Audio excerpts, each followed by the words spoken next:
이번 시간에 우리 대표 기출문제를 같이 한번 풀어보도록 하겠습니다.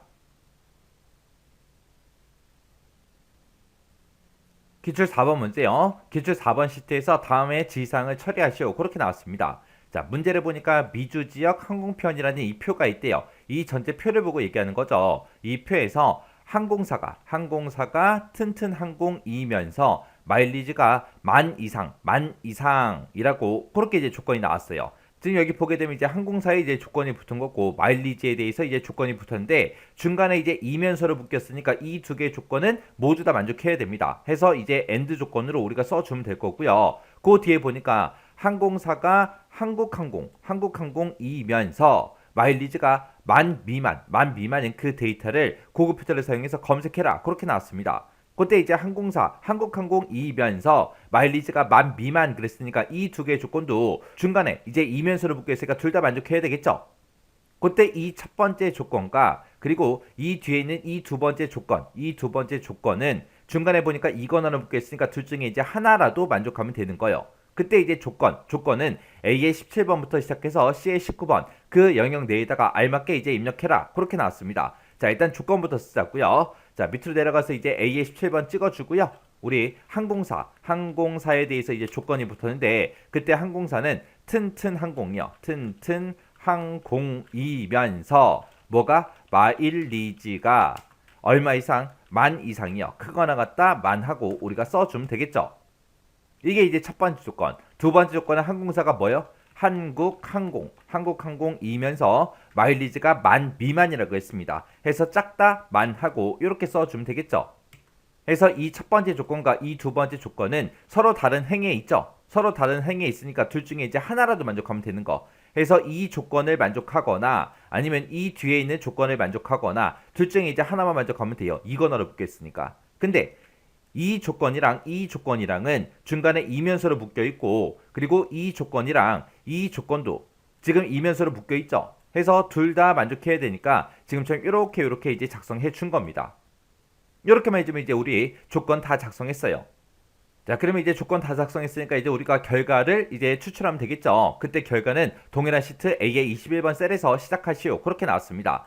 자, 그러면 이제 우리 고급부터 한번 들어가 보자고요. 데이터라는 메뉴 들어가고요. 고급 찍어주고요. 그리고 결과를 다른 장소에 복사해주세요라고 찍어주고 목록 범위 맞나 안 맞나 이렇게 이제 확인 한번 해주고 그 다음에 이제 조건 범위는 내가 조건 쓴 거 싹 다 범위 잡아주면 되겠죠. 그리고 복사 위치는 문제에서 이제 A의 21번부터 하라 그랬으니까 A의 21번 찍어주면 됩니다. 그래서 이제 여기서 이제 확인 버튼만 땅 하고 누르면 이제 결과값이 쭉쭉 나올 텐데 지금 이 문제는 이렇게 풀면 안 돼요. 안 되지만 일단 한번 해볼게요. 확인이요. 확인 눌렀더니 지금 이 조건에 만족하는 데이터가 지금처럼 이렇게 이제 3건이 있대요.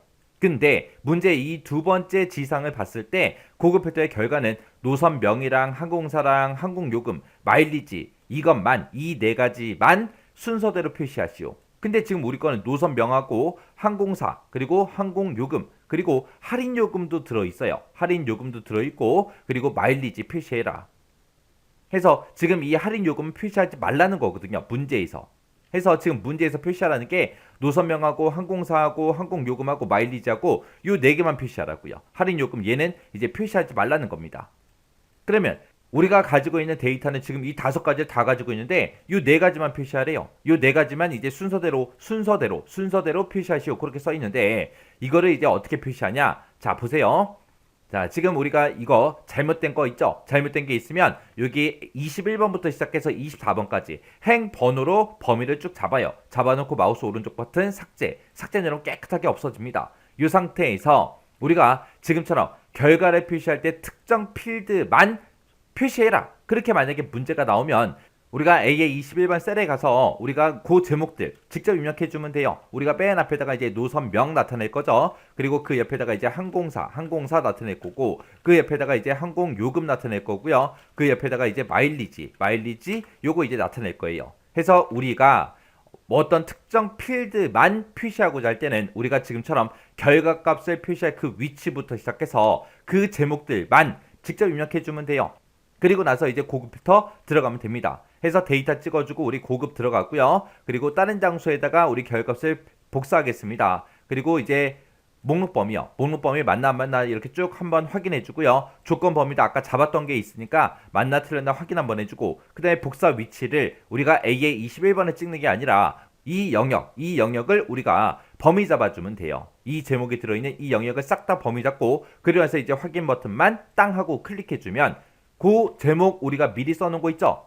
거기에 해당하는 데이터만 이렇게 이제 추출해 옵니다. 그래서 실제 시험 문제에서도 특정 필드만 순서대로 표시해라, 그렇게 나올 때가 있어요. 있으니까 이것도 잘 기억해 두셔야 돼요. 그래서 우리 이렇게 해서 이제 기출문제 4번까지 다 풀어봤는데, 이 고급 필터에서는 지금처럼 어떤 특정 필드만 표시해라 이렇게 나올 때가 있고, 그리고 조건을 쓸 때 이제 AND 조건, OR 조건, 그게 이제 나올 수 있죠. 섞어서 나올 수도 있고요. 그리고 조건식을 쓸 때 우리가 수식으로 작성할 때가 있죠. 그런 경우들만 여러분들이 알고 있으면 실제 시험장에 갔을 때 어떤 문제가 나오든 우리가 문제를 다 맞출 수 있어요. 그래서 지금처럼 어떤 특정 필드만 표시해라, 결과값으로 표시해라, 그렇게 나왔을 때 지금처럼 제목을 미리미리 써놓더라. 결과값 표시할 그 위치에다 미리 써놓고, 그리고 만약에 우리가 조건을 만약에 수식으로 작성했을 때는 위에다가 제목을 우리가 어떻게 쓴다? 조건이라고 쓴다. 그거 잊어버리면 안 돼요.